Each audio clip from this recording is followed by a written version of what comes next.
Well, I'm Wayne Madsen. I'm an investigative reporter. Did up in the Navy at the National Security Agency at Fort Meade. Worked as a contractor on U.S. intelligence systems after that.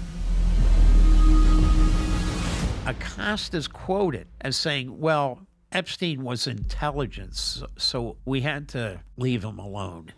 Because one thing we know about Epstein, it's a network. Just like it was in Penn State, it was a network with Sandusky. But if we look at Ghislaine Maxwell's father, Robert Maxwell, mega publisher.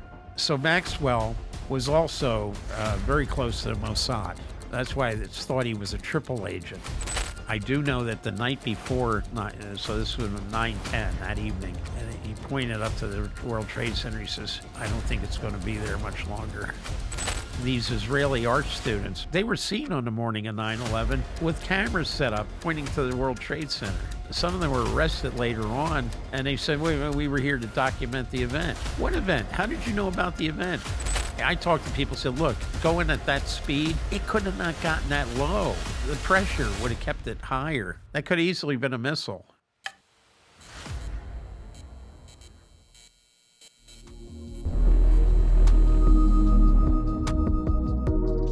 Maybe we just start off, if you could, and just introduce yourself and, tell people about maybe a little bit about your background, that where you've worked, and then kind of what you're doing today.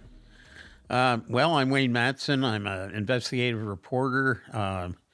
I started out in the Navy, working in anti-submarine warfare. Ended up in the Navy at the National Security Agency at Fort Meade. Worked as a contractor on U.S. intelligence systems after that. And I always wanted to be a journalist because in high school, I worked for my high school newspaper. I planned to, being from South Jersey, it was either Rutgers. I couldn't get into Princeton. My grades weren't that good anyway.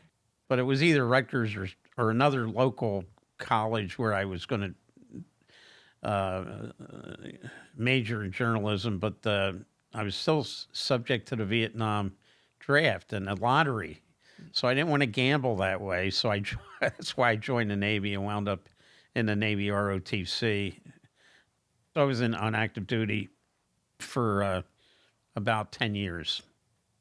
And after that, worked as a contractor, worked for the government, was with the State Department for a while. And then I just got into the job I always wanted to do as a journalist, mostly writing for magazines. For example, Wired was one of them, The Progressive, and a few others. And then when the web started, I started a website in 2005. So I made all the editorial decisions because I was the chief cook and bottle washer. So and I still have the website. It's now over on Substack, Wayne Madsen Report.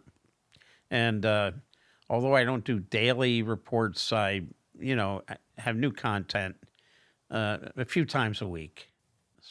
So diving in a little bit deeper into the Navy job that you had, and kind of like describing for the audience maybe a little bit of what kind of information did you have access to back then, and what were you doing? Yeah, in the Navy, I worked in a system called the Sound Surveillance System. Later became known as the Integrated Undersea Surveillance System. We tracked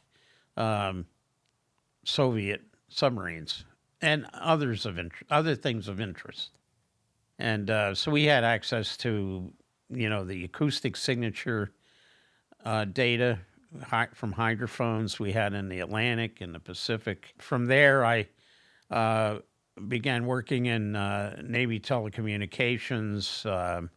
Basically, it was secure communications for Navy, Marine Corps units around the world. And then I wound up at the National Security Agency in Fort Meade, where I was involved with securing our information systems from hostile actors. Number one then being the Soviet Union. And that That included also being in contact with commercial data vendors to make sure that they were not allowing their massive data to become available to the other side. And who would that have been? Like AT&T? That would have like, been that, and back in those, it was Lockheed had a system called Dialog, which was a sort of a repository for technical information, and the other one was LexisNexis. Oh, sure, yeah, which yeah, is I remember that. one of the big ones back then. And basically, when I made contact with, because President Reagan signed a directive saying we've got to secure these commercial databases, they actually told me to get lost. We're commercial. We don't have to listen to what NSA tells us to do. So okay. I've been on both sides of that. Later, I got involved with data privacy issues. Worked for the Electronic Privacy Information Center in D.C. And I was on the other side where NSA was trying to get involved with commercial private data, and I was the one to tell a lot of the NSA people get lost. So I've been on both sides of that. So the NSA, when it comes to spying on people, and maybe like the extent of your knowledge and understanding about how the NSA works as it relates to spying on the American people. Yeah. What's really going on there? Well, this is interesting because when I worked at Epic, the privacy group, we knew, there were a lot of excesses under Johnson and Nixon, Watergate included, where the government was, including the FBI, was spying on U.S. citizens for purely political reasons. So in the mid-'70s, the Congress passed the Foreign Intelligence Surveillance Act, which created what was known as the Foreign Intelligence Surveillance Court, that NSA and other organizations like it could only eavesdrop on American citizens if the Foreign Intelligence Surveillance Court deemed that they had some connection with a foreign intelligence operation. Okay. So, this was used, of course, successfully in getting a bunch of spies who were American citizens, of course. Usually they were pretty high ranking also. For example, Robert Hansen was his office was only a few doors down from the FBI director. Turned out he was spying for the Soviets and Russians for several decades. Wow. Yeah.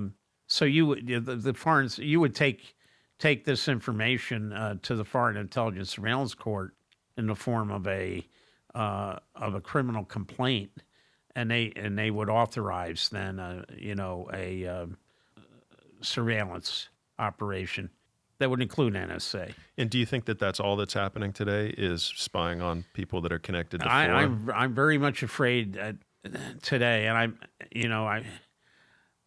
I've been out of the public policy arena for a while, but the idea that Elon Musk, for example, and his Doge team downloaded a lot of personal information on every single person in this country is troubling, because that and then Palantir, which is owned by Peter Thiel, Musk's friend,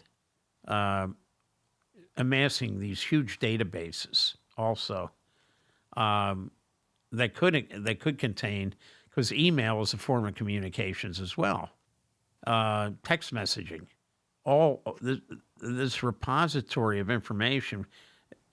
We're way beyond what the situation was in the 60s and 70s with telephone taps. And now there's so much more information out there. And I mean, this administration doesn't seem to care much about that at all. privacy. Privacy. And I just think back on some of the people that were pushing for privacy were also some of the top cryptographers in the country back when I was working with many of these people. They were also a lot of what we would call tech bro people today. But now it seems like the tech bro people are on the other side pushing for amassing a great deal of information. But back then, the tech bros were more libertarian, and no, the government can't have my information. And they wanted to have stronger privacy laws. I used to work with many of these people, like John Perry Barlow, for example. He was a lyricist for the Grateful Dead, but he was also a big privacy. We need strong encryption. The government can't have any backdoors into our. I think that's largely gone now because now you got the Ellisons, Oracle, and all the others. Mark Andreessen, the old Netscape guy, Bezos, Musk. They all seem to be interested in grabbing as much data as they possibly can. Yeah, everybody wants data. Everybody wants everybody's data. And you'd almost have to have a concerted effort to reset and re-regulate and create new laws to protect people from all of these entities, government or private industry, public companies taking people's data. That's right. And one of the things we also I was very much involved with back then was, and of course the United States never did create a federal privacy commission. We always wanted something like the Federal Trade Commission or the Securities and Exchange Commission. They call it the fourth arm of government, fourth branch, the regulatory branch. And we said only a privacy commission can get through all these different state issues, and also we could be at the same table with a lot of other countries that did create privacy commissions, data protection authorities. Now, with the current environment, for example, Latin America, we knew, and I met with many people there, they did not have anything like a privacy or data protection commission. Then all of a sudden, they changed their mind, and Brazil, Mexico, Argentina, Chile. But now with these people like Malay in Argentina and this guy Cast in Chile, these are basically neo-fascists. They're tearing these protection authorities apart because they both claim they're libertarian, but the libertarians seem to have now gone to we want to control everybody's personal data and have access to it. I don't think that I have a clear understanding of the delineation between NSA, FBI, CIA, and then I look back in time about with some of these agencies spying on public historical figures that they've deemed to be threats for whatever reason. So maybe I'll use like Martin Luther King as an example, and them, spying on him and really destroying him as he was kind of coming up and gaining a gathering, and they view that as a threat. But who is they? Wasn't it the FBI, not the NSA? Okay. NSA is basically signals intelligence, but also protecting our government communication. That's ComSec, communication security. So that's their major role. Of course, they're listening to all these communications. The FBI is as a federal law enforcement arm. They're only supposed to act if the Justice Department indicates through some sort of criminal complaint, or they go to the Foreign Intelligence Surveillance Court, or they use Title III eavesdropping authority, and that's to get criminals. That's been on the books since '68. So most of that is directed against financial fraud, organized crime, and of course counterintelligence. So they're more. Now you mentioned like what happened with when J. Edgar Hoover was running. Well, he decided he was going to use the FBI as his own sort of like, I don't like King, I don't like Dr. Benjamin Spock, all these, Jane Fonda, all these anti-Vietnam War civil rights people. So he, without really any sort of judicial authority, misused the Bureau to go conduct these operations. One of the most infamous was called COINTELPRO. It was a counterintelligence program. Anyone who came out and voiced any criticism of Vietnam, you'd wind up on Hoover's, and nobody really knows what happened to his files because when he died, it was either Haldeman, I think it was Haldeman, and this is a tape from the Oval Office tapes. Haldeman goes into Nixon, into the Oval, and says to Nixon, Director Hoover just died. Well, Nixon said something very off color about Hoover and his private life. And then he said, we got to get those files. When they went over there, the file cabinets, there wasn't anything in them. Because what Hoover was able to do is he had an index card box on his desk. It was a very complicated cross-referencing index. He had those files, but they were in the FBI central index. But to know where exactly the files were, you had to figure out the code on these index cards. And Nixon's people never figured that one out. And now CIA, which was born out of the wartime Office of Strategic Services, OSS. You remember, before World War II, we didn't really have a coherent or cohesive intelligence system. It was the Navy that was able to crack the Japanese code, but there was no like dedicated SIGINT organization, nor was there anything like the OSS. And it's called an infamous Secretary of State Stimson said, well, we can't have that because gentlemen don't read other gentlemen's mail. This is like one of the, what's he? So then President Truman signed the National Security Act, which basically created the CIA. 47. Yes. And the interim, the director who was the bridge between the OSS and the CIA was this guy, Sidney Sowers. Sidney Sowers, before the war, was the CEO of Piggly Wiggly. Okay. Go figure. Yeah. Right. But he, interesting, I went to the Truman Library once while I was on my way to Nebraska to help a guy with his Senate campaign. And I didn't realize that two presidential libraries were actually not that far apart. The Truman Library in Independence, you can actually see the skyline of Kansas City from there. And the Eisenhower Library is in Abilene, which is a couple-hour drive, but still. Actually, there's a third one. The Herbert Hoover Library was not too far away in Iowa, but who wants to go there? I mean, there's not.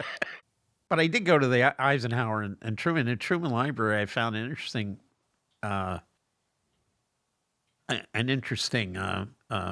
letter sent by Truman to Sidney Sowers, where he says, I'm not comfortable. We agreed when we decided to set up the CIA. This is Truman. We set it up as a repository of information. And Truman says, I'm not comfortable with some of the things this new agency is doing. And Sowers agrees with them. And this is this stuff about paramilitary operations and things that have nothing to do with collecting intelligence. And Truman wrote, and he worked for the North American News Alliance and wrote a column. I found the original draft of his column, which was supposed to be in the Washington Post some between Christmas and the New Year of December 1963. And I saw his red handwritten remarks on the margins, and I had the actual column that he wrote. But after Kennedy's assassination, just a month before, Truman was absolutely livid about how powerful the CIA had become.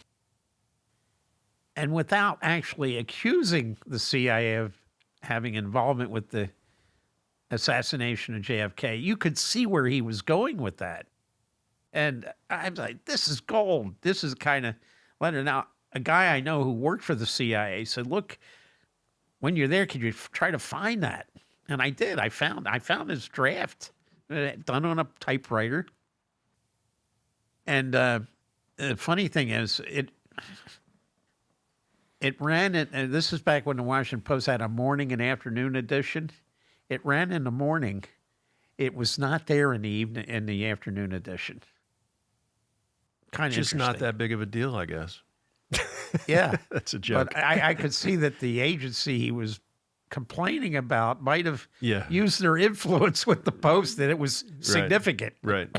And he was president in 1947, and Truman was. And so do you think that it's a coincidence that the National Security Act and the CIA National Security Act was signed like a month or two after Roswell, and then the CIA was created just, not too long after? Do you think that the Roswell thing... it is kind of interesting, and I've read about that. Was this a cause and effect? Well, I think there was always a push with the rise of the Soviet Union as a hostile, no longer an ally. That's the excuse, right? That the post-war stuff. And the fact we didn't have much of an agency in the 30s. Had we, the research I've done about the 30s, we had active Nazi organizations in the United States that were funded by Hitler's government, right? Now, we did have the FBI, but you got to always be suspect of J. Edgar Hoover. Where he wanted to go after communist cells, he seemed to be he had no problem with these Nazi cells. Wow. Okay. What's the worst that could happen? Just a bunch of Nazis in the country. Yeah. Well, Hoover was always kind of on that side anyway. Okay. But I think if we had something like the CIA, they would have been looking at, what are these German ambassadors and consuls doing? Using their diplomatic immunity to help start Nazi organizations, including in Los Angeles, where they were targeting the film industry. Was there a movie made about that? Yeah, I think there's been several. There was one written about, I forget, there was an FBI agent who was investigating, there was a plot by the Nazis to overthrow FDR, believe it or not. I forget the guy's name. I've got his book. I've got so many books. I haven't had a chance to actually read many of them in detail, but this FBI agent was really pushing to expose these networks, and then he got basically fired. But he was one of the lead prosecutors. Oh, his name was Rogie, and he was out of Louisiana, where he was the U.S. attorney that helped bring down the Huey Long. It was a scandalous administration by Huey Long. Pay to play and bribes and whatnot. So he had a very good resume as a law enforcement guy. And then he goes up to Washington. He says, "Look, this your new assignment is to check out these German agents. They're even in the Senate, members of the Senate and the House, and there were a lot of them." But he never got to pursue a lot of that. Although they did indict a lot of these people, but the trial itself turned into like a 3-ring circus in D.C., and it was still going on after. I think it was still going on after Pearl Harbor, but they did indict some, and then the whole thing fell apart. And I think that we had a legal, an intelligence service under legal constraints back then, outside of Hoover's control. See, Hoover and the guy who headed the OSS, William Donovan, they hated each other. They were bitter enemies. So, Hoover thought, wait a minute, the FBI has always had control over the Western Hemisphere. And this guy, Wild Bill Donovan comes along and says, no, we're the OSS.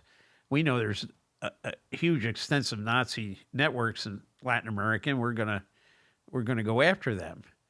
And so they never did see eye to eye. And then Hoover did not want to see the creation of CIA. He thought he should be the guy that handles all intelligence in the United States. So he was extremely hostile to the CIA. So a lot of your work from years ago, maybe the early 2000s going into maybe, the first decade of the 21st century, you're looking at Mossad, and you're looking at kind of the influence that Israel through Mossad has had on the United States, and having the United States enter into wars, and potentially something similar to that is happening again right now. And, there's always, I was in Washington. There were areas where you just couldn't really go without encountering a lot of accusations. You'd be called a conspiracy theorist. Or worse, anti-Semitic. And, and I've been hit with all that stuff. But it is amazing now that now I see in the, quote, mainstream media, this is being talked about, including by elected members of the Congress, Democrats and Republicans. So, I've been, and look, I've been to Israel. I've investigated, first of all, 9/11. Yeah, is that where it started, or did it start with the USS Cole with kind of Israel, or well, was it Cole being approached by crewmen who were on a Cole, and that was in 2000. You were approached by crewmen of the USS Cole? Yeah. Okay. Yeah, and they said, look, things just don't add up here. Remember, it was hit by a boat that had said it had an explosive on it in the harbor in Aden in South Yemen. And that was the claim. Was there any video of that or anything? No, there was no video. There was a huge gaping hole, though, in the hull of the Cole. Okay. And it hit the mess decks where a lot of the crew were in the berthing area. Uh-huh. So the casualties were heavy. There's an image there. Yeah. So this is before 9/11, and we had a ship in near Yemen, and it got hit. It got hit by something, and the traditional story is that it was a boat from a bunch of terrorists, right?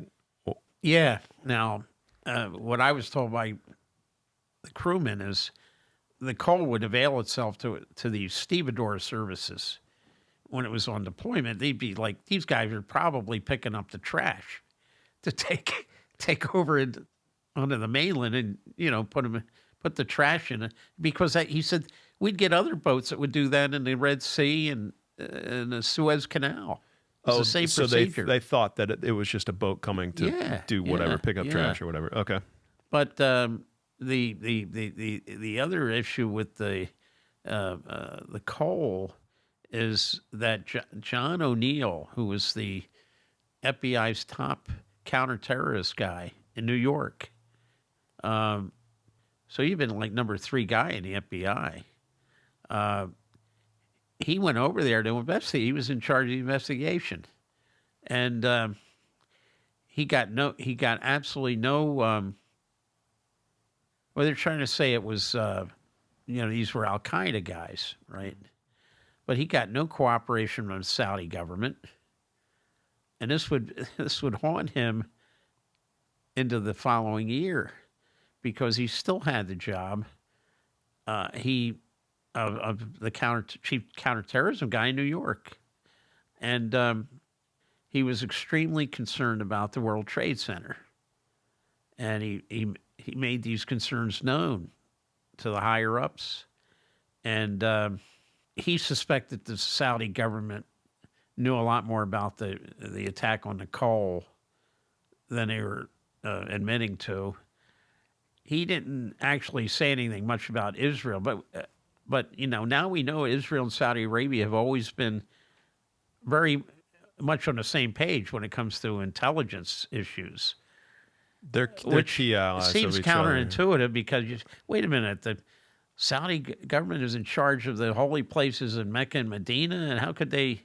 Well, there's always been, the enemy of my enemy is my friend, and Osama bin Laden, they were trying to say, the Saudis were trying to say, well, we excommunicated him from the, Saudi Arabia. We took away his citizenship. His family, banished him. None of that happened. To banish a person from the family entails a ritual where the family members gather and you walk into the sunset, and it's kind of a tribal ritual. The guy that told me they had no evidence that took place in Yemen, in the Hadramaut region where the bin Ladens were from, was a former head of the Mossad who told me that in his office in Herzliya, which is that's like the Fort Meade. Well, it's like Langley and Fort Meade put together in Israel. It's where you got Mossad. It's where you got the Israeli SIGINT agency is there, Unit 8200 it's called. And this former head of Mossad, he was nice enough that I was trying to get a cab back to Tel Aviv. He said, no, I'll drive you there. He said, I got a meeting, but you can't go to the meeting.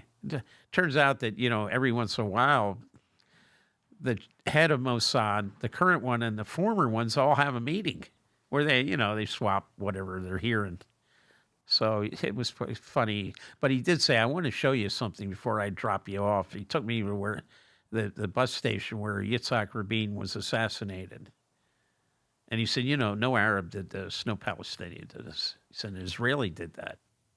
So your whole kind of, just to explain for people and kind of maybe make what you're saying make more sense as it relates to your overall thoughts on kind of some of this history of war and allies and enemies between Israel and Saudi Arabia and the United States. Your thing is kind of that Israel and Saudi Arabia are allies within that region, and that they've attempted to bring the United States into these wars by doing things and using terrorists kind of as ways to draw the United States in. And you think that they did that by using terrorists or on the USS Cole, you think that the 9/11 was kind of like a set up by Israel and Saudi Arabia using these kind of fake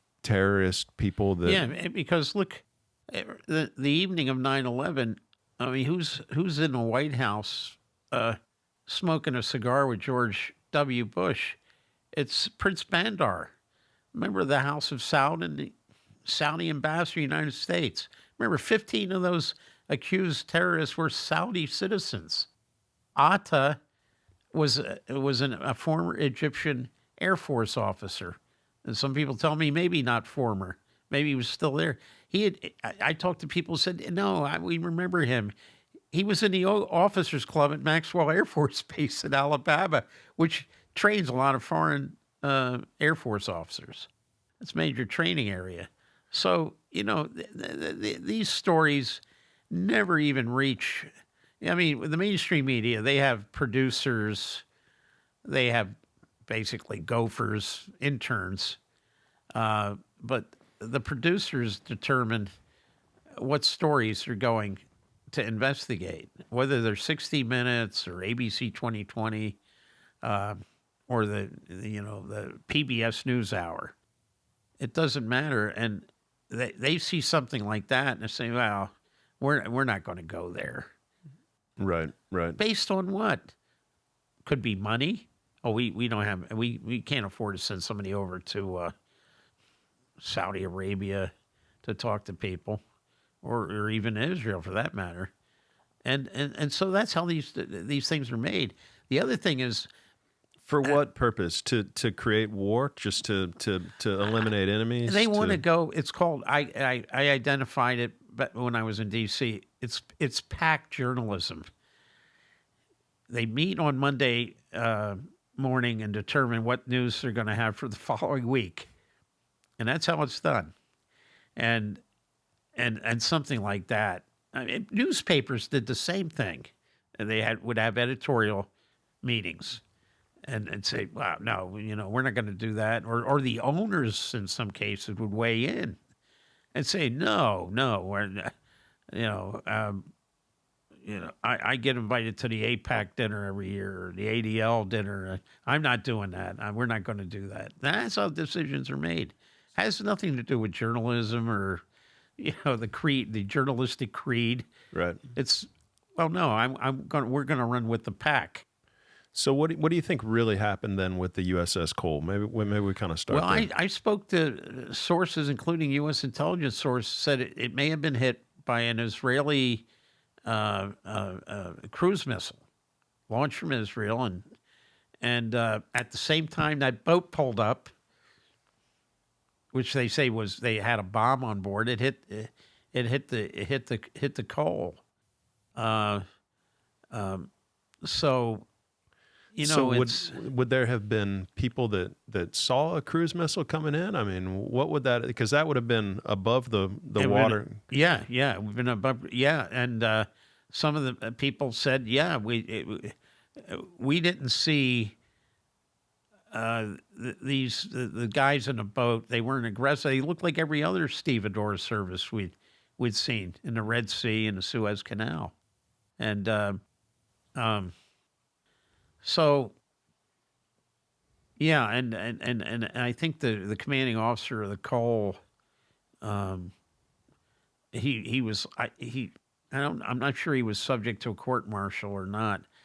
But the decision to use Aden, which was kind of iffy anyway, it could have, any U.S. ship in Aden with tribal warfare and various guerrilla groups in and around the city should not have been used as a place to refuel or take on provisions or dump your trash to guys in a boat. It was put in jeopardy.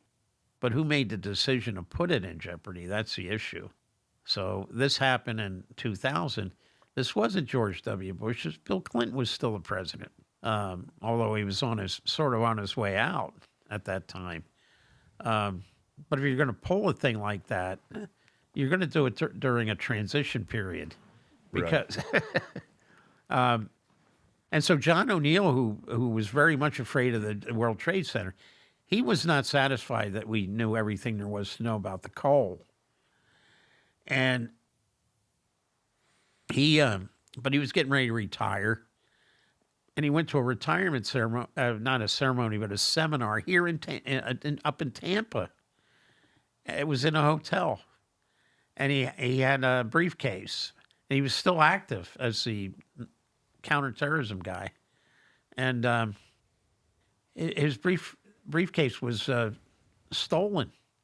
I mean, now what he had in it, I'm not sure, but they used that as an excuse to reprimand him, and so he did not leave the FBI under in good standing. So after he retired, he was given a job as one of the guys in charge of security at the World Trade Center. Okay. And he was there that morning, and he died in the collapse. I do know that the night before, so this was 9/10 that evening, he was having dinner or drinks with the producer at ABC News, who he knew. And he pointed up to the World Trade Center. He says, "I don't think it's going to be there much longer." Wow. And he said, "I'm very much afraid of what." So that, coupled with a lot of it's anecdotal. People that were told don't go to work that day, or decided not to go to work that day, like Larry Silverstein, who actually leased it, Howard Lutnick, the co-CEO of Cantor Fitzgerald, he decided not to go to work that day. His brother went to work that day. His brother's not with us now, nor are hundreds of other Cantor Fitzgerald employees. You know, you got to wonder. And yeah, I know they had the 9/11 Commission, and I spoke to Governor Kane from New Jersey and Lee Hamilton, a Democrat who had been the chairman of the House Intelligence Committee. As a member of the press, I went to their press conferences and I asked some very pointed questions. One of which was about these stock puts that were made in the days leading up to 9/11 on airline stock, including American Airlines. Like an abnormally high amount of stock? Yes, puts? very Okay. much abnormally high amounts, and the FBI sloughed that off. Said, "No, we looked into that. There's nothing. There's nothing to that." Yeah, I talked to people on Wall Street. Said there definitely was, and I talked to people working for the Federal Reserve. They said there was also massive financial movement of U.S. currency. Now, this is what reporters are supposed to do. You're supposed to go talk to these people, determine, let me see if I can get confirmation from other sources, and then you run your story. And so I asked at one of these news conferences, I said, what about the stock puts? The FBI said there's nothing to them. Governor Kane, the Republican, the guy, former governor of New Jersey, said, well, yes, I know about those. And I'm not satisfied. We need to look into that. Lee Hamilton, the Democrat, said there's nothing to that at all. So right there, the two co-chairs were not in agreement. Governor Kane was saying, yes, I think there's something to it. The other guy who was involved with the intelligence community as their oversight, oh, no. He said, I remember what he said. I reject the premise of your question. And that it irritated some other journalists that were there at the news conference. So if Saudi Arabia was not involved in this, what would you expect the terrorist nationality to be? They're mostly Saudi citizens. Yeah. But I think Saudi Arabia, the Sauds themselves were involved. Right. I think Bandar was. Right. Guy, the father of the crown prince now, who's really the king, Mohammed bin Salman. I call him Bin Salman. Bin Salman. His father was the governor of Riyadh province at the time. He was facilitating movement of these 15 and others to the United States, to Afghanistan, to hook up with Al Qaeda and Bin Laden there. So I think Saudi Arabia was very much complicit. And then there was the thing that I investigated. I spent well over a month in New York, Jersey City, Union City, across the Hudson. These Israeli art students who had been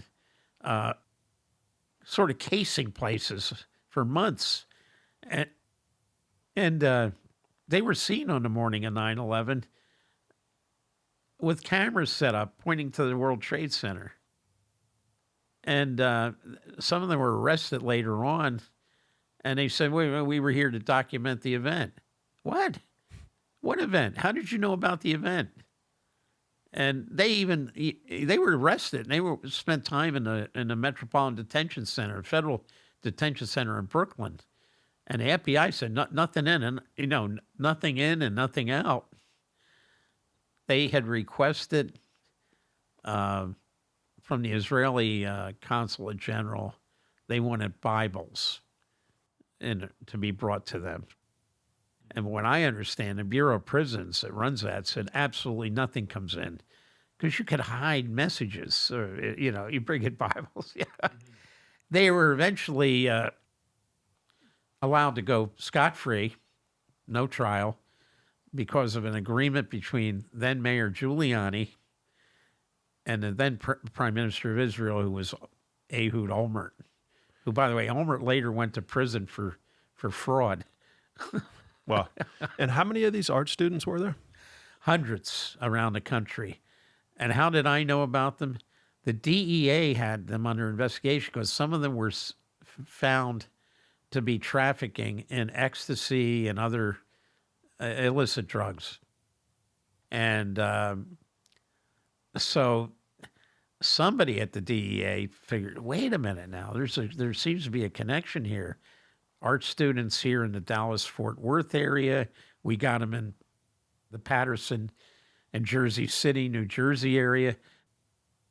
They were where there were these quote unquote hijackers were present, the same locations. One of which was Hollywood, Florida, where I went and I looked at the places where they were said to have been. And somebody told me one day, be on Connecticut Avenue in Washington. It's about a couple blocks north of DuPont Circle, which is a few blocks north of the White House. I said, be standing there on the northbound side of Connecticut Avenue at this time, and a car will pull up, and you'll be handed an envelope, which I did. I was there, made sure I wasn't late. So I was there early, standing there. Car pulls up, arm reaches out. It's a vanilla envelope. And inside is like a 65-page DEA draft report on Israeli art students and their activities prior to 9/11. They go door to door selling. They were selling Israeli art. Not all of them were art students.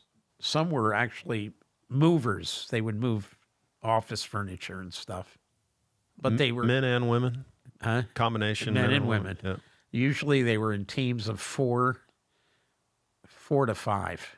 Younger, older, Mostly younger. Okay. Military age. Some were older. Who were they trained by, do you think? Whether or not they were Mossad, I don't know, but they're not the only intelligence operation. There's the Shin Bet, which is like their FBI. There's military intelligence, which is the Amman. But I got together with some people, including a guy that worked in intelligence in the Nixon White House. He's passed away, unfortunately. And he said, this is a hot potato. He said he gets a map and he starts doing, putting the pins, old school stuff. It's a heat map. Where were the Israelis and where were the 9/11 guys? Right down to the street addresses.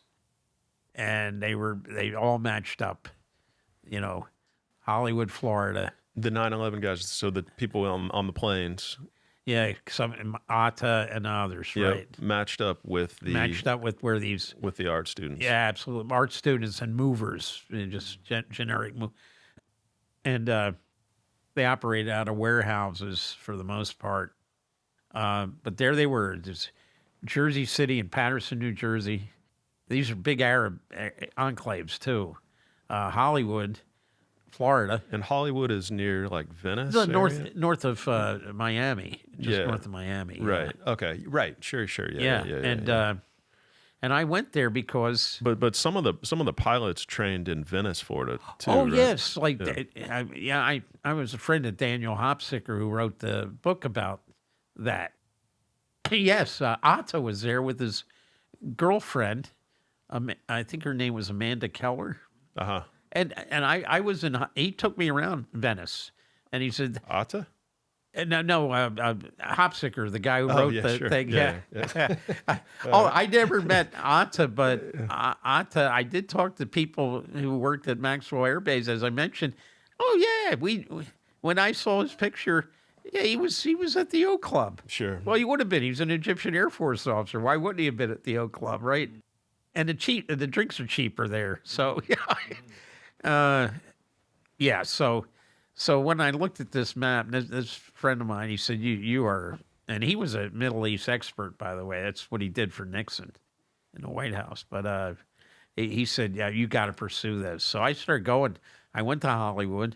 I found out there was a place called Shuckham's Oyster Bar. The Israelis were there basically at this bar along with the Atta and others at the same bar drinking. I mean, that sounds more like a social relationship than anything else. But the pattern repeated itself. Arizona, I think it was out there. It was in the Phoenix area. You're right about the flight schools, and what actually got me down to Key West, where I had been in the Navy. I was stationed there, but I went back there because Atta was said to have been in Key West with his girlfriend, and he took the opportunity to get a vanity passport. The Conch Republic actually issued vanity passports. And it looks like a regular passport, but just a vanity passport. Well, I went down there and got to be very friendly with the guy who headed up the Conch Republic and the guy who was interviewed by the CIA. He's a security guy there. And they said, he was issued one. He said the FBI came here almost right after 9/11 because apparently one of those Conch Republic passports was allegedly found in the debris of the World Trade Center. Oh, wow. Yeah.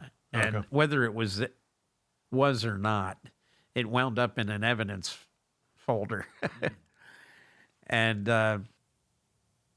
so You're not challenging at all that planes hit the Trade Center. no, I believe something hit the Trade Center. Yeah. And whether they were the actual planes, who knows? I mean, there were videos saying, I think it was a Fox reporter said, I saw the plane. I saw the plane come in, but there was no markings. It was supposedly a United flight, right? It had no markings of a commercial plane. It was gray, he said, or black. Memories are funny, though. Huh? Is there videos? Right. I mean, people saw planes. The only thing that I've heard that would indicate that possibly it wasn't a plane would be this hologram theory, because thousands of people saw planes. Yeah, well, that's interesting too, because there seemed to be one TV camera trained on the Trade Center that day. And why were all the different networks using that one camera? It's always the same angle. Now, other people had cameras, right? And you saw from the ground and whatnot.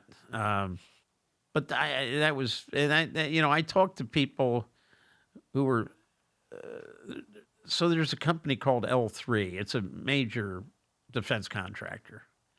And I talked to somebody whose husband worked, and oddly enough, L3, defense contractors, you think, oh, they're probably near a military base or,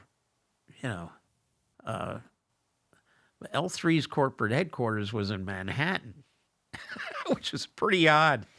Granted that some of them had worked for RCA. I worked for RCA too, but RCA, of course, was headquartered at 30 Rockefeller Center. That's not where L3 was, but some of the RCA people lateraled over to L3. And I talked to a woman I knew whose husband was an executive at L3 in Manhattan. And she got a phone call. She had the television on. She said she was ironing, but the TV was on. And she saw a plane hit. And then a friend of hers called and said, my God, planes have hit the World Trade Center. And she said, yeah, I saw on TV the first plane hit. But the only video we saw was of the second plane hitting. Remember, when they interrupted the regular programming, you saw the fire coming out of the first building. Yeah. You Sure. didn't see that plane hit. She No. said, no, she got in an argument with the lady. She said, no, I saw I saw both planes hit. And she said, you're mistaken. You saw one.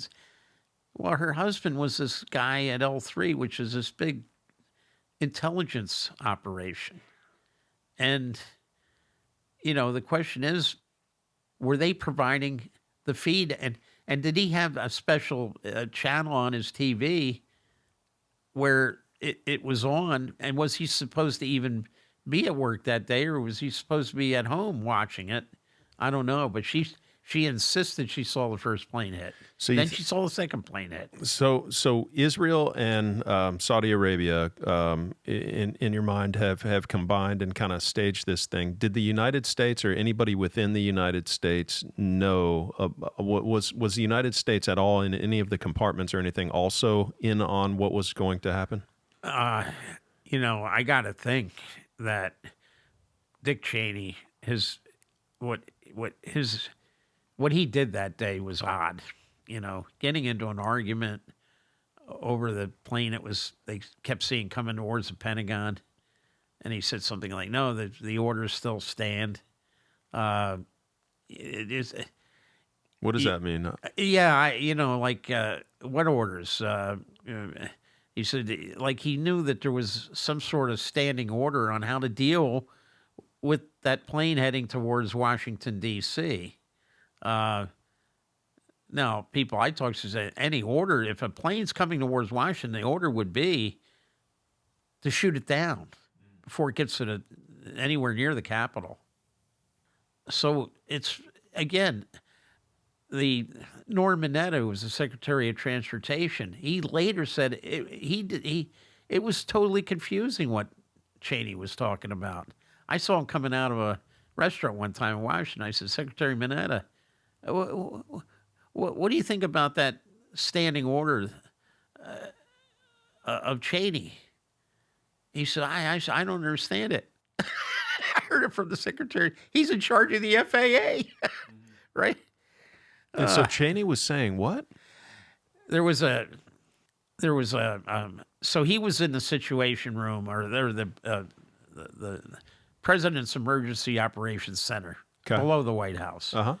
I don't know what happened since Trump tore down the East Wing. It was under the East Wing, so he was down there, and there was they were seeing it on the radar. This target heading boom, boom, boom towards D.C. Uh-huh. And one of the Air Force enlisted guys said, "Mr. Vice President, does the order still stand?" He said, "Of course." To shoot it down. And he said, "Yeah, that's what you would think, right?" Uh-huh. And he, using an expletive, Cheney said, "Of course the effing order stands." Uh-huh. So what's the order? Shoot it down? Now, But nobody shot it down.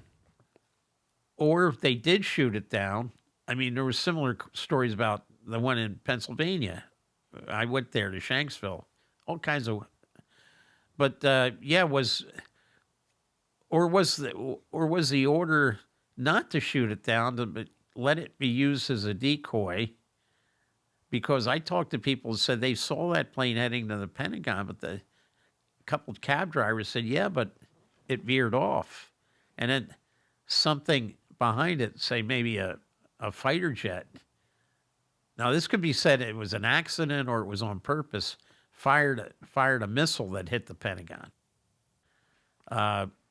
Remember, there was a lot of debris at the Pentagon. It was covered up with blue tarp, like you put on your roof, you get a leak. It was there before the plane, whatever hit the Pentagon. So afterwards, they started pulling the blue tarp off, and you had to find plane parts. Really? Yeah. Huh. Okay. Yeah, I live 2 miles from the Pentagon, so I was hearing these stories from people, people that live there, right? The plane. I one of the places I lived was on Columbia Pike, which is basically vectors right to the Pentagon in Virginia, Arlington. And I talk to people say, yeah, we saw the plane. We saw the plane on Columbia Pike. So there was a plane, but very few people actually witnessed the plane striking the Pentagon. Right. Right. There's only two. And there's no video of it. There's I guess, no right? video of it. And well, there was. Remember, they released some security video. Right. You couldn't tell what hit. Really, Right. I mean, Wolf Blitzer had the big. Oh, we've got the video, and Yeah. hyperventilating as he always does. Right. And you couldn't tell what hit the Pentagon. Which is weird after a major attack happens. I talked to people, said, look, going at that speed, it could have not gotten that low. yeah. The pressure would have kept it higher. You'd have to be an Yeah, and You'd they- have to be an expert. frankly, they didn't. Oh yeah, go back. Yeah, they're.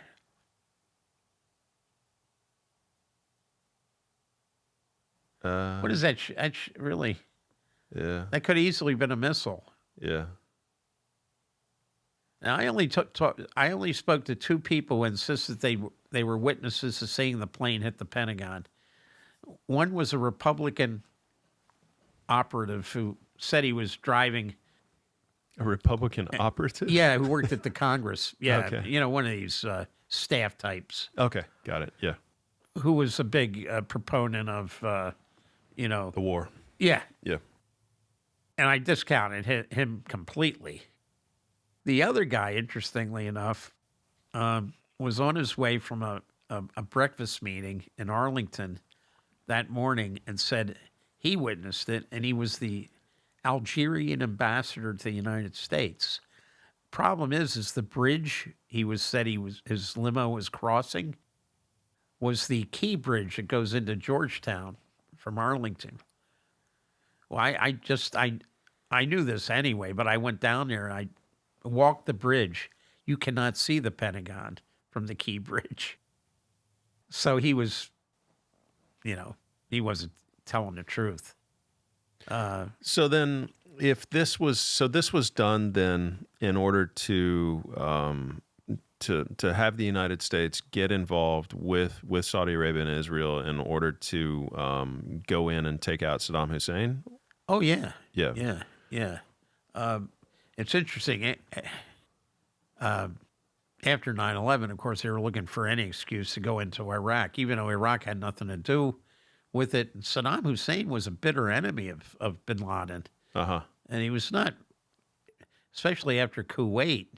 Remember, during Desert Storm, he said, don't stop our tanks at Kuwait. Go into Saudi Arabia. He wanted to seize the Saudi oil fields. Oh, okay. Yeah. So Okay.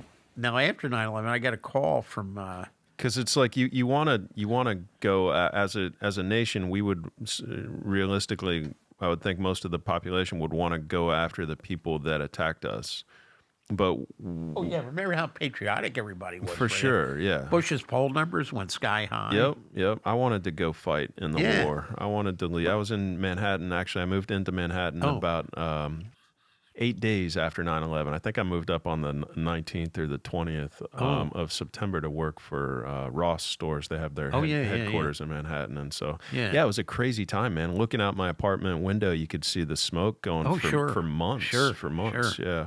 Oh, yeah. There's you probably heard a lot of anecdotal stories about that. Oh, day. yeah. I mean, that's it was burned into crazy. It was crazy time to be in the city. And I talked to I talked to one guy who was a Anthrax retired NYPD detective, big Irish guy, because I used to give talks up there at various seminars.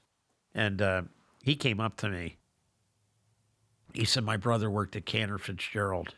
He hit me on the shoulder. He said, you got to keep digging, I mean, this guy's a retired detective, and we know from the, this was in the Oliver Stone movie, 9/11, where the firemen were saying they heard the explosions, pop, pop, pop, pop, pop, like even Peter Jennings, who I know, on the news, he said the collapse of the buildings looks like it's very similar to when they bring down an old hotel in Vegas. Yeah, totally. It falls in its own footprint. Right. And there were a few high-rise fires after that. And none of the buildings collapsed. I talked to some people who were engineers, architects. They said, no, there's just no way. And there were studies done. But the most infamous one was done by the National Institute of Standards and Technology. They said, "Oh no, we investigated it, and it was from the jet fuel. Jet fuel was actually made to burn off quickly." Yeah, it's almost instantaneous. Yes. Yeah, I mean, so how could you generate enough heat to melt steel? That could only be done by a thermobaric type explosive devices. Now, I talked to people who survived the Trade Center, including a maintenance guy, who said, we had people casing the Trade Center weeks ahead and complained about, what are these guys doing here? And John O'Neill, unfortunately, didn't live to tell his side of the story. He had a story. I think he had the story. Started with the Cole. He got enough information that the Saudis are no good, and then he got set up at the seminar here in Tampa. The briefcase was later returned. He did have some classified stuff. Now I remember, and nothing was stolen. But that wasn't the point. They already leaked out the story that his briefcase was missing. That was somebody at the FBI did that. I'm not as familiar with that. Is this worth diving into or with John O'Neill? Yeah. Well, I think he posed a real threat. Now, I'll give you another anecdote.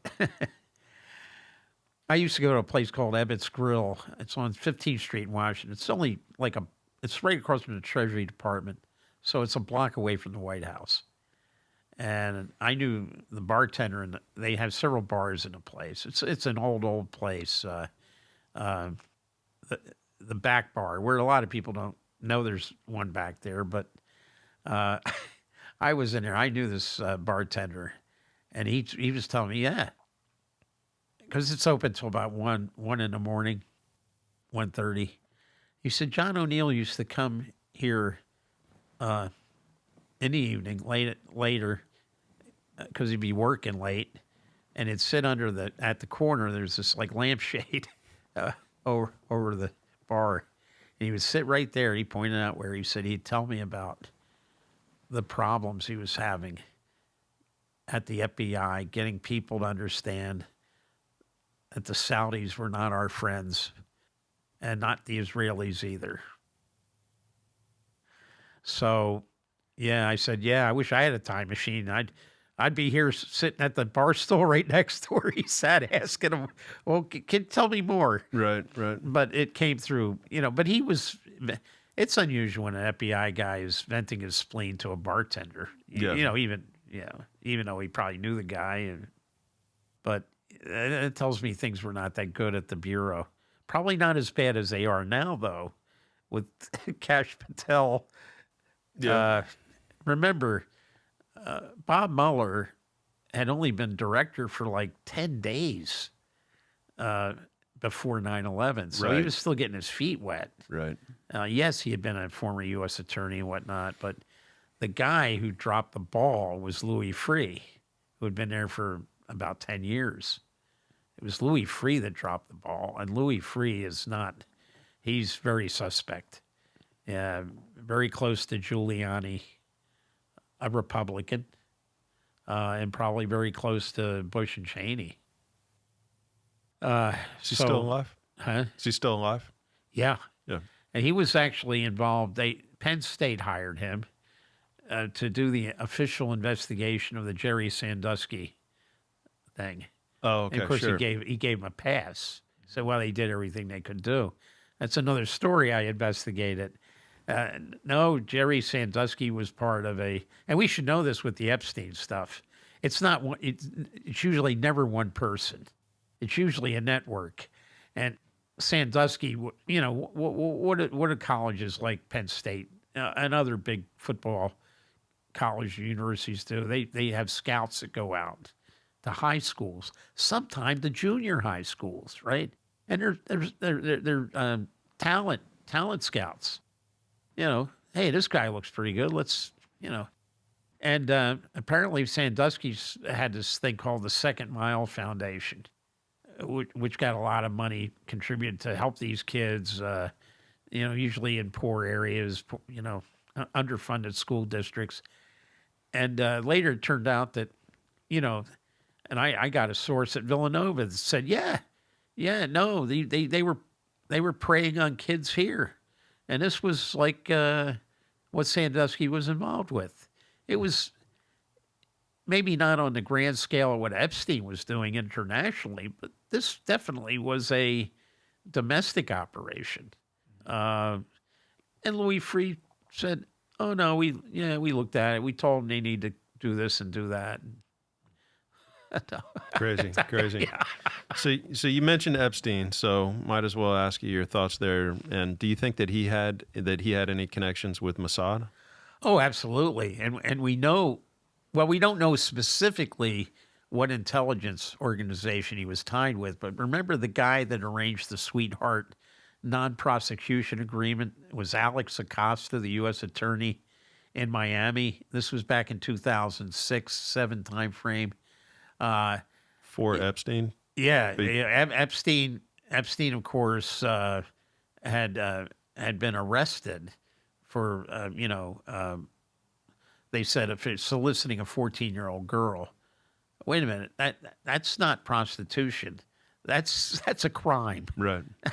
and that's not the way they dealt with it. No, the girl, she was selling her. Wait a minute, she's 14. So what happens? Epstein has this. It's just like the O.J. Simpson team. They called it the Dream Team. And one thing that they had in common was Alan Dershowitz was both their attorneys. But Epstein had not only Dershowitz, he had Ken Starr, the guy that went after Bill Clinton over the Lewinsky thing. He's one of his attorneys. Roy Black, the famous lawyer from Miami. Roy Black, the famous celebrity attorney. Remember, he represented Willie Kennedy Smith on that deal that happened with the woman who was known as Miss Blue Dot, because during the trial they had a blue dot over her face. I'm old enough to remember a lot of this stuff. Ken Starr, Dershowitz, and a few other high-ranking or well-known lawyers. So Acosta arranges the state of Florida would get the first dibs on him, Palm Beach County. The federal government and the state of Florida agreed that not only would they not prosecute Epstein for pleading guilty to what was essentially a child molestation, had nothing to do with, you shouldn't even mention prostitution with a 14-year-old. That's what they did. But here's the weird thing, nor that the non-prosecution agreement extended to all of Epstein's associates.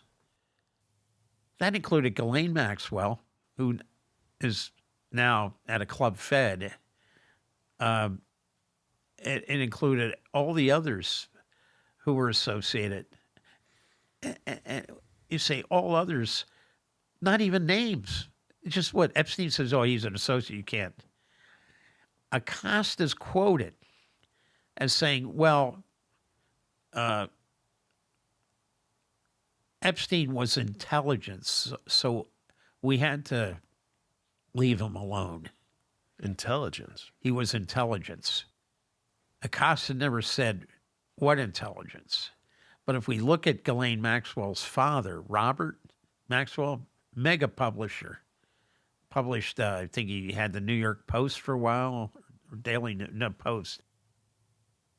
New York, there's pictures of him on his yacht in Manhattan called the Lady Ghislaine, named after his daughter.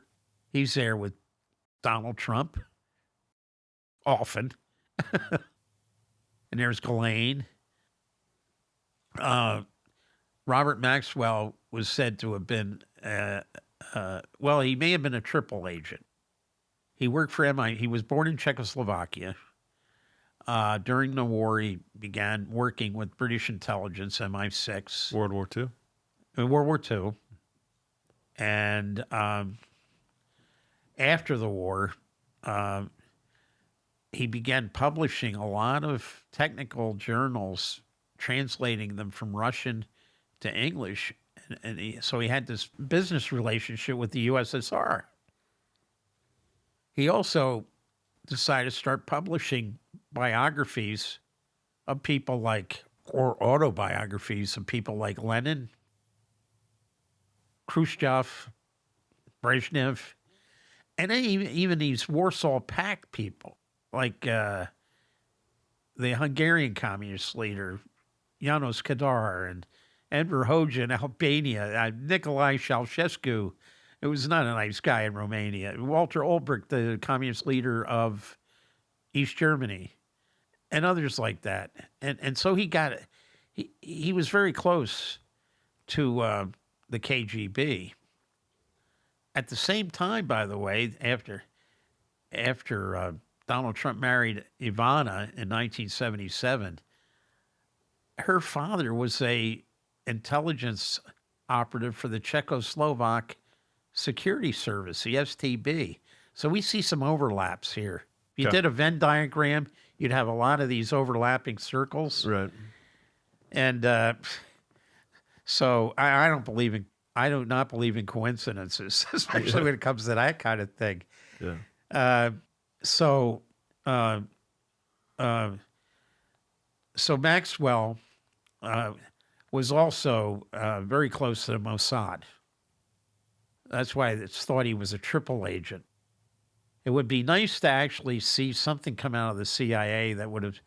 They issue things called burn notices on people they don't trust, and I got to think that somewhere there's a classified report, or more, probably more than one.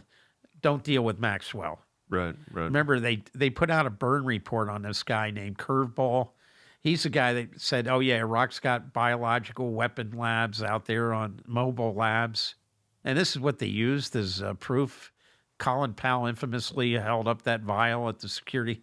Yeah, they've got this nonsense came from this guy, Curveball, who had already had a burn notice put out on him by the CIA because he burned the CIA. He was found to be a fraud. How many others are like this out there? You know, there's got to be, and I know some over the years, but I have to think there's a CIA burn note, or maybe even going back to the war, maybe the OSS put out a burn notice on Maxwell saying, look, he may be tied to the MI6, but we think he's also working with the Soviets. It's true that Epstein won the lottery. And he won like a state lottery. Yeah. I'm not sure about that. Yeah, pull that up, Ryan, if you could. What I do know is, the Zorro Ranch that he had built out in New Mexico. Yeah.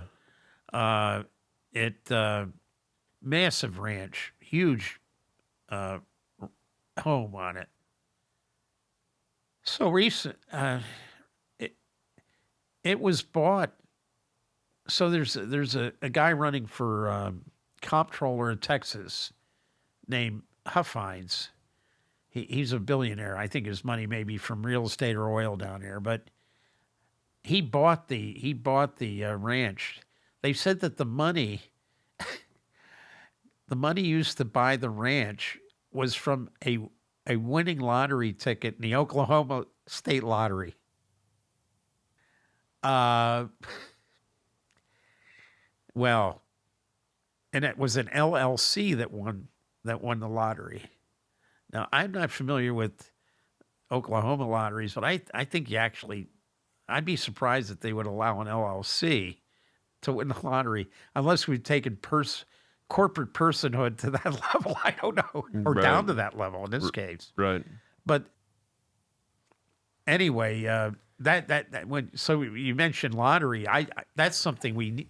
There's talk that there were girls buried out there, and that the Huffines have it now. New Mexico has a commission to investigate what that ranch was being used for. That ranch was and his operations were very much connected to New Mexico politicians, including Bill Richardson, the now late former governor, who I knew. So let me get this straight. Yeah. So a company that Epstein owned directly was bought lottery tickets. No, this would be Huffines. It probably the Zorro Ranch would have wound up in the Epstein estate, where we're getting a lot of documents from, or at least the committee, the House committee's getting some. The Republicans won't put out the information, but Democrats are. They're because they're getting some cooperation from the Epstein estate. That's run by his brother, Mark. Mark Very Epstein. confusing. So so the Zorro Trust, which has been directly linked to Epstein's Zorro Ranch in New Mexico, is listed as the winner of the July 2nd, 2008 Powerball drawing. Yeah. So the jackpot was $85 million, and the trust opted to take a lump sum of approximately $29 million after taxes. The ticket was drawn just 2 days after Epstein was booked into a Florida jail to begin a 13-month sentence for child prostitution charges. Wow. Records indicate that Bryce Gordon, a longtime manager of Epstein's Zorro Trust, was the trustee who signed for the payout. That's incredible, Isn't it? it's amazing. Isn't It's it? like, so you think that was rigged, or like how does that even happen? Like Oklahoma, you know what? I've been to every state in the United States except for one. Yeah, I have yeah. never been to Oklahoma. I've been to several territories. I've been to U.S. Virgin Islands, Puerto Rico, Guam, the Northern Marianas, but I've been to American Samoa. But yeah, maybe there's a reason. I mean, Oklahoma. So then, at this Zorro Ranch, there was like child prostitution, and there was that's the allegations, I guess. Well, there was, apparently Epstein's buddies would fly in there, and they had these underage girls but there might have been more to it, that they may have been used as a breeding ranch for babies. What do you mean? That Epstein was very much interested in genetic research, and I mean, this is stuff out of Dr. Mengele, and that some of these babies were used for medical experiments or extraction of. Wow, it's sickening, and so there is a New Mexico State Commission, but Huffines, the new owner, is putting up a lot of roadblocks. They want people to go in there with bulldozers, like what they did. the new owner Remember of John Zorro- Wayne Gacy, the guy that was killing the boys in Chicago? I mean, it was back many years ago, but they immediately, when they figured out what he was doing, they had backhoes and they were digging up his backyard, finding bodies buried. That's what you would normally think you would do. Right. But apparently the Justice Department is putting up roadblocks to New Mexico doing an investigation. I mean, Wow. this involves Bondi. Wow. Well, Bondi was Attorney General here and did nothing let's take another look at this agreement that was made, not by her, by her predecessor, who I believe was, this was during the Jeb Bush administration. So it was one of her predecessors back, whoever that was, might have been Charlie Crist. So he had this Zorro Ranch, and then he had some island somewhere in They had Little St. James and Big St. James, two islands. two islands. Nothing. There wasn't much he had on Big St. James, but he had all this stuff, bungalows and a house, and Spot in New York, maybe, or something. Too. he had the Wexner Mansion in Manhattan. Yeah. Which that's another weird thing because How do you get all this money? well, he got most of it came from Les Wexner, who owns these mall department stores, Victoria's Secrets, Yeah. I think the Limited. Yeah, he's a and few legend in the retail industry. he basically parked all his wealth. He made Epstein his wealth manager. That's I think that's not where all of Epstein's money came, because for a short time after he left the Dalton School, where, by the way, the guy who was involved in him being hired as a teacher there, here's Epstein without a college degree being hired as a math teacher. That was Donald Barr. Donald Barr, the father of William Barr. Yeah. William Barr worked for the OSS in World War II. William, of course, was the guy that was Attorney General when Epstein. I don't think he hanged himself in the cell, and I think that's where the committee's going now. At least Democrats saying, "Hey, wait a minute, there was a guy that tried to strangle him, and he survived that." So there's a guy at the detention center, federal detention center, Metropolitan Correction Center in Manhattan, uh, who's who was being tried for a quadruple homicide. He was an ex-NYPD officer Wow. named Tartaglione, and a brutal homicide guy. Yeah, very, very. But he huge hands, right?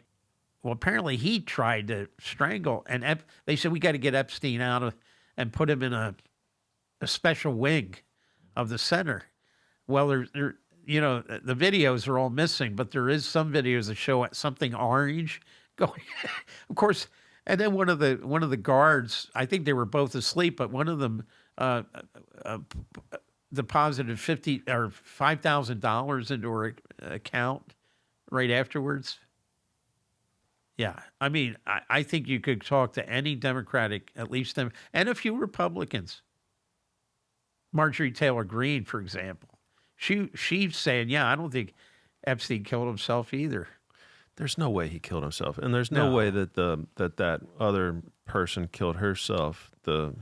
Virginia, Virginia Roberts was right. Giuffre was her married name. Right, yeah, right. She married a guy, moved all the way to Perth, Australia, just to get away from it all. I mean, I've been to Perth. You know that when you're there, you are basically at the end of the world. Yeah. As you Right. I mean, there's nothing. There's the Indian Ocean, and then if you want to go to another city, you got to go clear across Australia, which is the size of the United States. Yeah, it's crazy how stupid So how many people do you think that have died mysteriously as it relates to Epstein? Were just Well, there was. Going back to Wexner, for example. Yeah. So you're running Victoria's Secret, you're running all these stores that cater to teenage girls, right? Right. What do you need? You need models for your catalogs, right? Yep. You need models for your television commercials. And so here's the intersection of Wexner's operation with a guy like Epstein.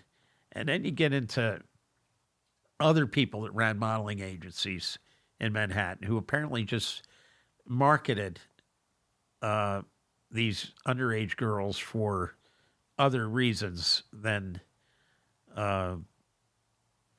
being models for magazines.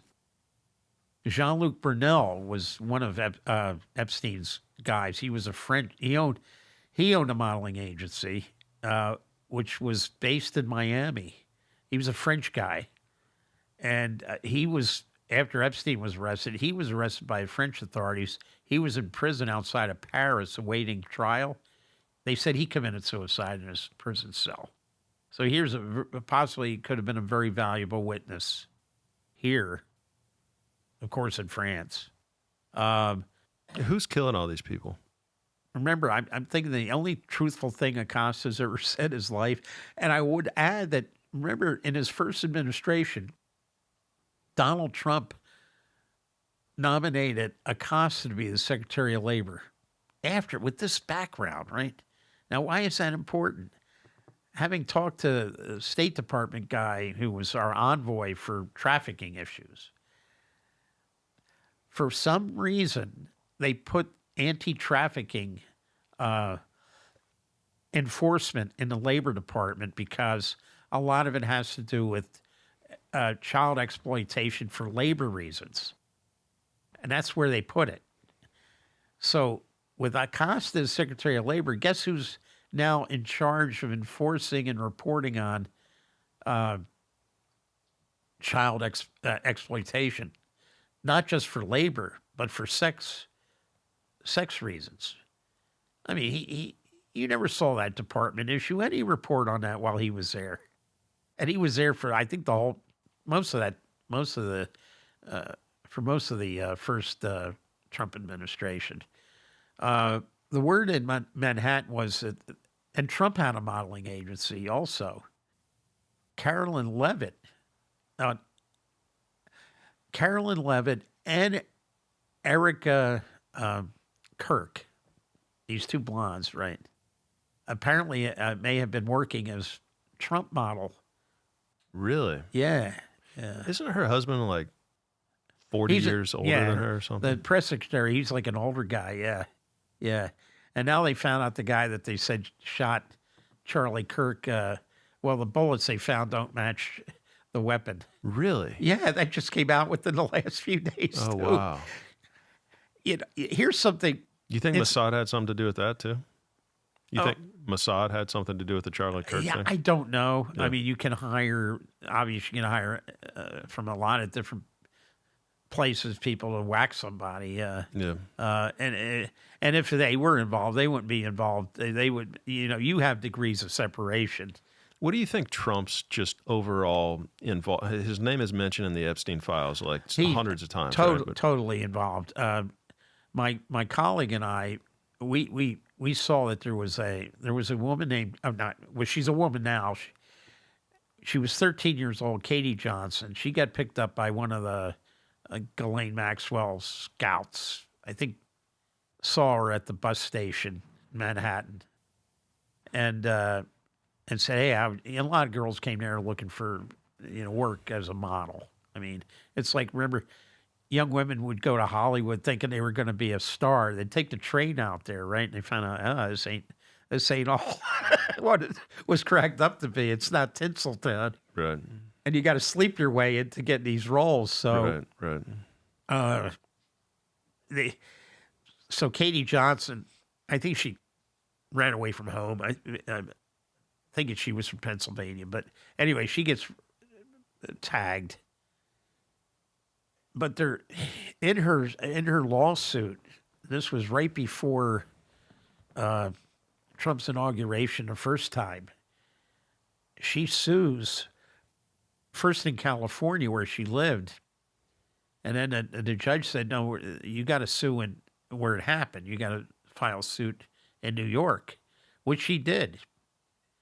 And the U.S. judge that had the case, Ronnie Abrams, is a relative of the very famous lawyer.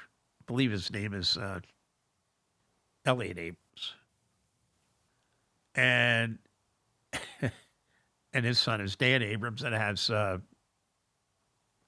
one of these cable shows on Law and Justice. I forget which one it is. Okay.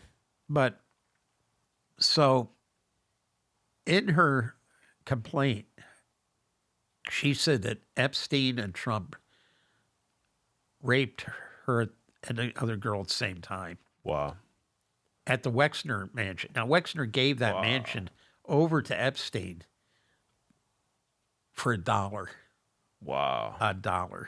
Wow. And living next door. Because Epstein had so much shit on Wexner? Yes. Yeah.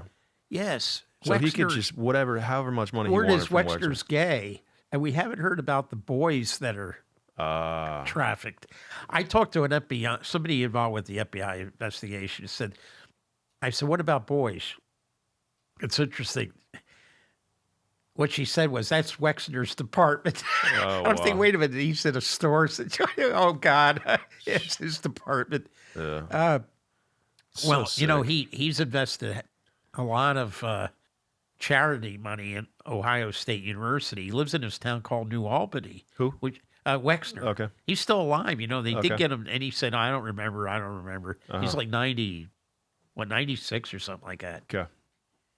And he gave a lot of money to Ohio State. Now, this is another thing where it's interesting. I've also investigated Jim Jordan, who was the assistant wrestling coach out there at Ohio State. And, the doctor, the sports doctor, a guy named Strauss, these wrestling students said for over years, Strauss was molesting them in the shower and, in his office.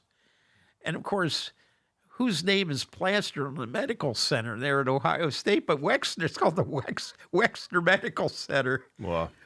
So here a guy that's interested in boys giving money to a part of Ohio State where one of the sports doctors, he died, but he was accused of molesting them. And a guy who was the assistant wrestling coach said, I never saw anything. And that's Jim Jordan, the guy who's the head of the House Judiciary Committee, I believe it is now. Jesus. You Sick, can't make man. it up. No, you can't. Now, And nobody, yeah, it's like people don't, it seems easy enough to put some of this stuff together and to be able to like form this cohesive just understanding of what happened to within a certain degree. if we had a legitimate Justice Department Right. and FBI, Right. which we don't. But it seems like AI should be able to put this together but for even us. even when Biden and Obama were president, we didn't see the FBI doing any investigations of this stuff. Yeah. Here in Florida, we didn't see anybody say to Pam Bondi, who was Attorney General, you need to go back and look at this because she was taking money from Trump for one thing. One of the guys accused this case where there was this basically Epstein and Trump gang raped this Katie Johnson. That's not a real name. That's just the name.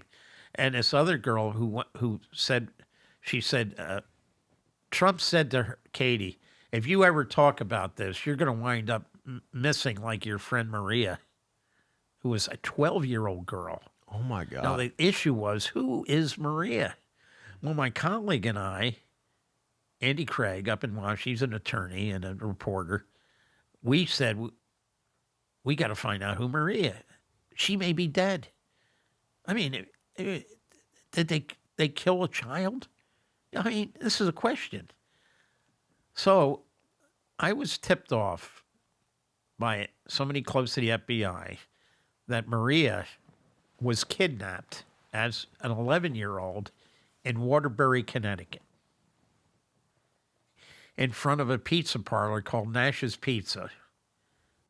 And I said, that's good enough. I called my friend, Andy. I said, Andy, I'm driving. I was in Florida at the time. I said, Andy, I'm driving to Waterbury, Connecticut. Well, he used to work for the Hartford Courant, which is the oldest newspaper in the United States. And he still had some friends there. And he says, yeah, I'm contacting some of my friends. He said, yeah, well, pick me up when you come through Washington. So I did. And we went into Waterbury, and we just hit the ground running. Of course, the first place you go is police department. Yes, they had this missing girl, was kidnapped at the age of 11, never been found. They kind of slough. Oh, that's the child division of the police department. They're in a different building, so we go there. And then the guy said something that I said, we're not leaving. He said, yeah, now this was after Trump was president. This is around Christmas. It was Christmas time in 2017. So he'd been president for a year. He said, yeah, there was a guy up from Washington asking about this same file and this kidnapped girl. Wow. I said, yeah, bingo. Yeah, we didn't know who it was, but we have our suspicions who it might have been. Who do you think it was? Well, I think it was probably a guy who used to work for the NYPD who became Trump's sort of his body man, I forget his name now, but so we just this when did this girl go missing? What year? In 1994. Okay, she was 11 Kidnapped in 94. in 93, missing. Missing in 93. The rape in 94 Okay. of her and Katie Johnson. Okay, and then disappeared. Now, Never heard of after that. some of these girls were basically what they call stabled in residences in Manhattan. Residences that Epstein owned. Wow. How many girls did he have in there? over the years, Yeah. I think we're talking Hundreds. hundreds, if not internationally, thousands. Yeah. He also had 2 apartments in Paris. Remember when he got busted coming back in the United States on his private jet? Yeah. He was coming in from Paris. Well, that's where this Jean-Luc Brunel was operating too, the French guy, who had a modeling agency. So Epstein had, he had places there. He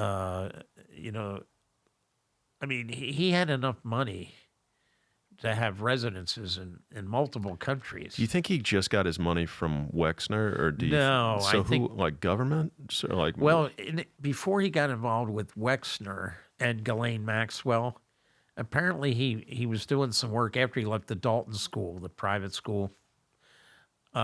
He was working with Bear Stearns. So some of the money probably came because he got the job at Bear Stearns because the father, one of the kids he taught at the Dalton School, was a big executive of Bear Stearns, and say, hey, this guy's pretty good with math and money, stuff like that. So I think that was his initial and then entree. of course he won the lottery. That helps. His LLC wins a lottery, and Yeah. So I'm sorry, I threw you off track there, but no, it's anyway. So in Waterbury, we contact the person who is basically the city's attorney. Now, something I didn't put together at the time. There was a Republican mayor of Waterbury named Phil Giordano. And Phil Giordano was a candidate for the U.S. Senate against Joe Lieberman back in the early 2000s. This guy Giordano was arrested by the feds. I think it was by the FBI. He was paying these prostitutes in Waterbury. And it's a poor city because all of its industry left. It's where they used to make clocks there and all stuff like that. It was a big brass factory, and all that is dilapidated. This Giordano would arrange for these mostly Latina prostitutes to bring their young daughters into the mayor's office and motel rooms to have sex with them. Wow. Including in the mayor's office. In one case, an 8-year-old. So when I tell you about what happened to Maria, it shouldn't come as any surprise. Her mother had a cocaine problem, and she had a big debt. She allowed her daughter, her 11-year-old daughter, to be kidnapped off the street to settle a debt. Wow. A drug debt. And, of course, who did that, they would, of course, for money, pawned her off onto a sex trafficking ring. Well, it wasn't long before she's in New York at the Wexner mansion. Who the 11-year-old? Yeah. Now, she's 12 at the time. 12, yeah. She was the Maria that was being referred to by Trump. Right. Trump knew exactly who.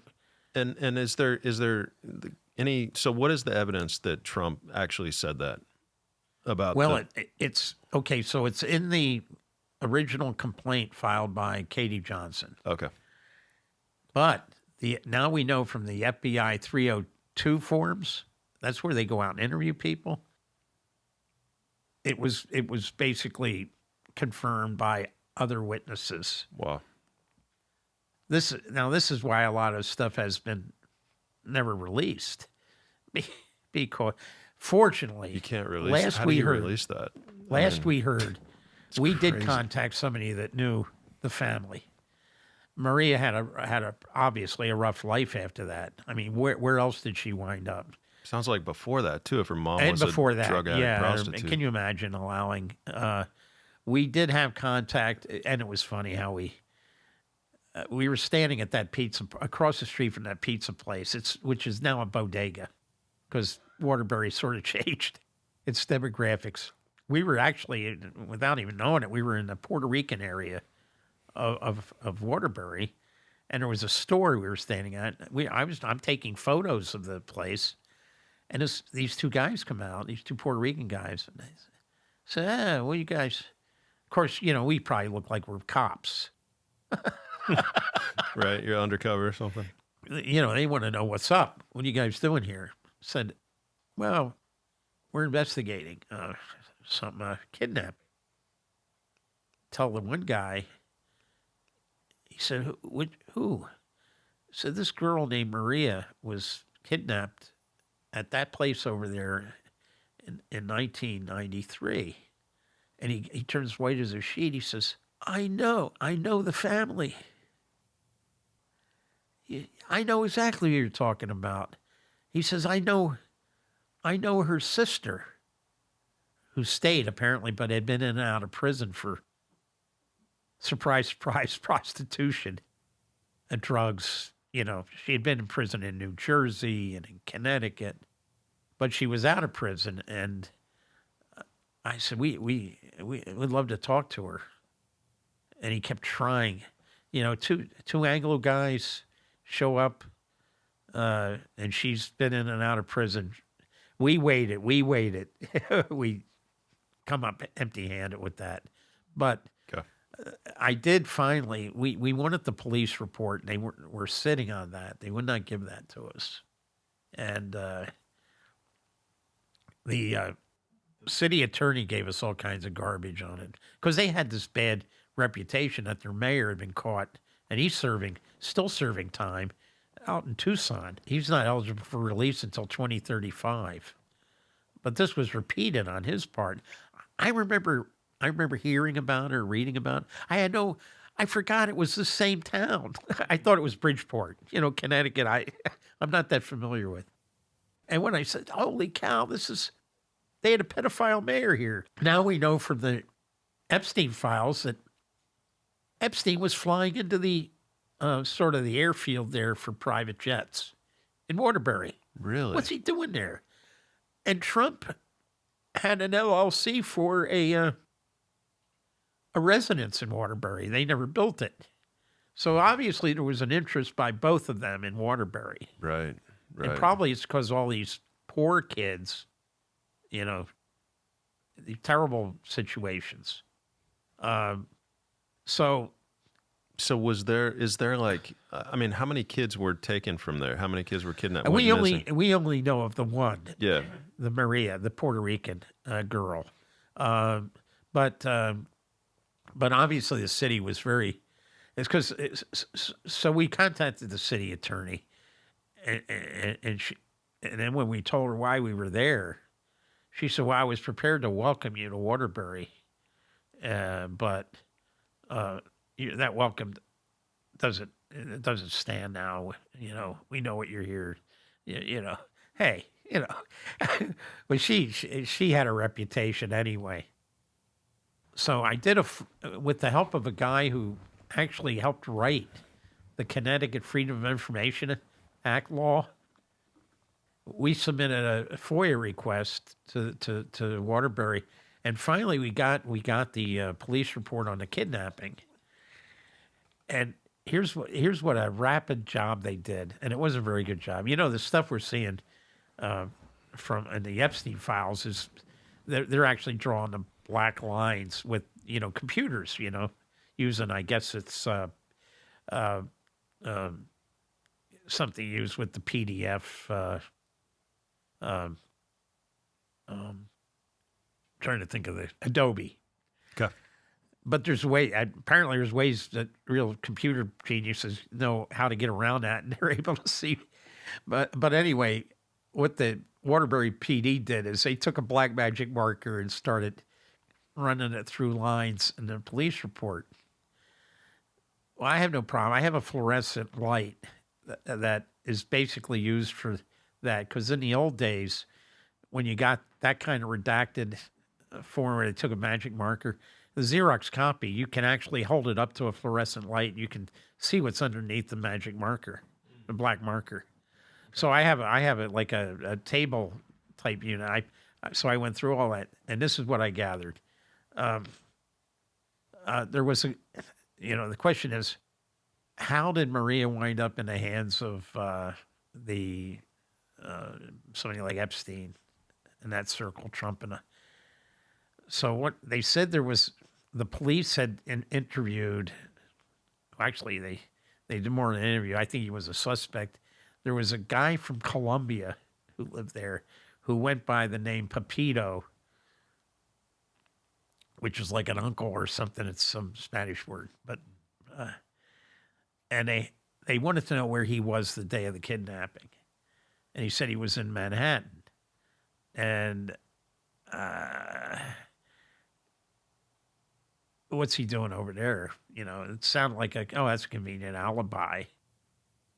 but he was obviously some sort of drug mule, and he didn't pursue it. They should have pursued it. And said, "What were you in Manhattan? Who did you talk to in Manhattan? Give us some names." They didn't do that. But that's the connection. It says he said he was in Manhattan that day. Well, there's a connection right there to Manhattan. And why did they redact that? I read it underneath the magic marker. So it cover up, not a very good cover up.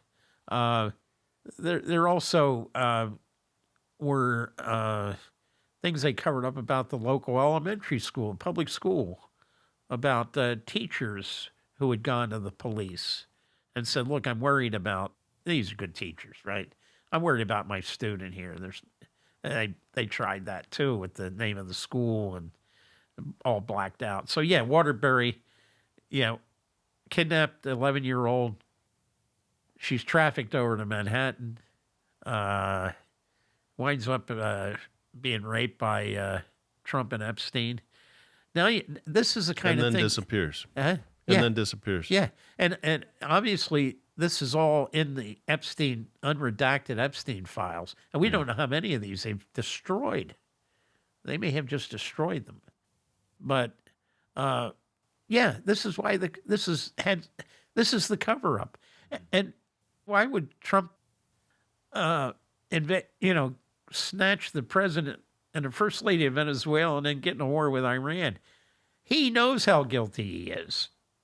He knows exactly how guilty he is. You think it's just a pure distraction away from this Epstein absolutely. stuff? Yeah. Part of it. And then he's, of course, his family and all the put options on the money, what they're doing, playing the market. Because every time he says something, there's people. And then all these predictive markets like Kalshi and Poly market. Yeah, well, there's people making tons of money on this. Yeah, for sure. But for his own personal sake, he had to divert attention away from the Epstein stuff. He is so guilty.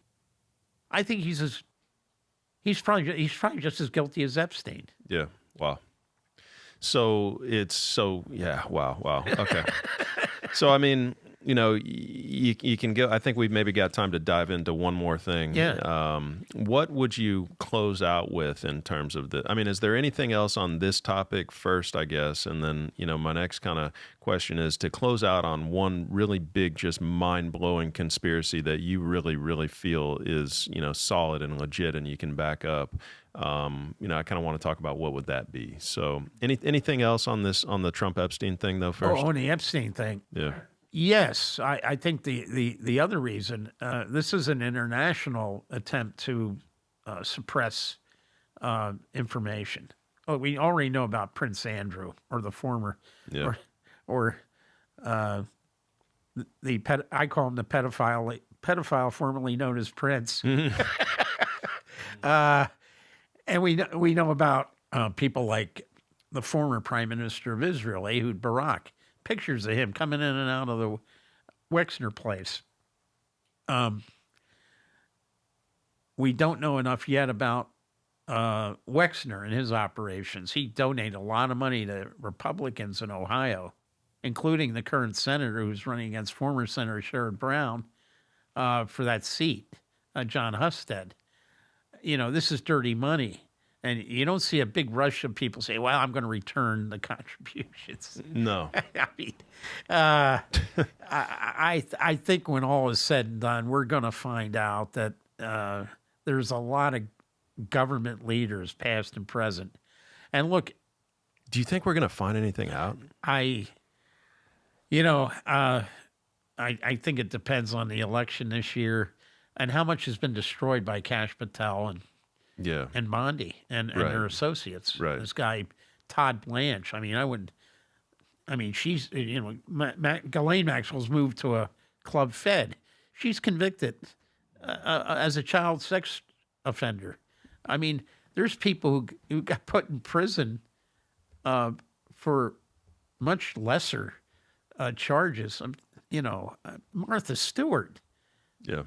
She did time, and it wasn't a club fed either. It was probably a kind of place where Maxwell was originally in Tallahassee. But I got to think, and look, I mean, in this state alone, it, who else was involved in the decisions to not prosecute Epstein fully? I mean, this is 2006, 2000. This is Jeb Bush's governor. This is probably Charlie Crist, AG, and then switch parties. And guys like DeSantis. See, DeSantis had this. He was a Navy. He had come out of the Navy JAG officer. Served on active duty, and then he was convinced to run for the U.S. House from the south of Jacksonville area. And the guy who was this big bundler, financial bundler, and supporter, who convinced him and helped him run and actually gave him a place to stay, him and his wife, so they wouldn't have to worry about rent. He was informed because he was a guy supported like these girls and boys clubs in the Jacksonville, Duval County area. And then he was notified by the Duval County Sheriff's Office that he was targeted in a child molestation investigation. And they said he shot himself in his car at a parking lot of a post office. I think it was in Mayport.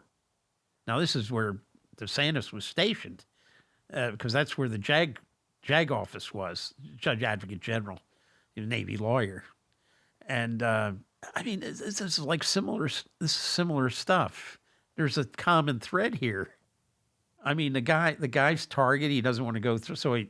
But did he kill himself? Or were they going to do like they want to do with a lot of the Epstein people? You flip, and we'll go easy on you, and we'll ensure you get a lesser sentence. Well, they don't want people flipping. They'd rather those people die. It's like the mob. I mean, and look at the people that Donald Trump and his father were dealing with in New York, who helped build their buildings, and the contractors. The guy, as Trump said, yeah, the guys that poured the cement were all mob. Well, he's like a mobster. He acts like a mobster, and so you get some guy that might be a stool pigeon who's going to flip with the feds. Yeah, you got to get rid of him. And I wish I could remember the name of the guy, but I thought that was a big story about DeSantis's major political supporter and funder. And you don't hear about it. Have you? I've seen nothing. No, I've never heard of this. Yeah. I mean, yeah, but I don't with follow. the state that's ground zero, Right. in many respects, with the Epstein stuff, Right. and Trump, this is just forgotten about. Because one thing we know about Epstein is it's a network, just like it was in Penn State. It was a network with Sandusky and with Jim Jordan in Ohio State, a network. Yes, ostensibly doing one thing, but using this facade for a totally different purpose.